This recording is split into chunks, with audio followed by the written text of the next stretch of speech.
chairman, we the Romeo Ranch, Trinidad and Tobago, applying the name senior of West Africa, and pay on a Western officer.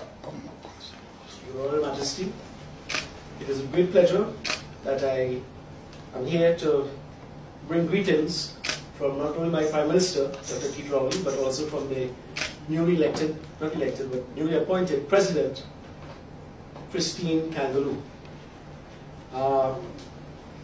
This is my first official visit, courtesy visit to the palace, and I thank you for allowing me to come, one. And I thought it fit that I'll be here prior to you going to Trinidad and Tobago for your inaugural visit next month, July the 30th. This is something that I think the Trinidad people would be looking forward to have what I call a true African king coming to Trinidad for the first time to celebrate with us our emancipation.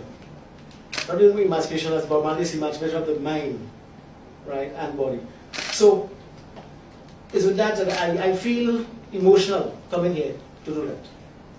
Because I was here in 2020 when the invitation was given by my Prime Minister.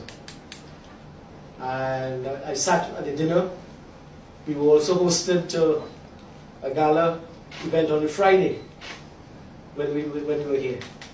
Situation with the gas company. So those are all issues that we need to be looking at, internally developing together and then developing our economies together. So Excellency, I thank you very much for this visit, and I'm looking forward to being in your country.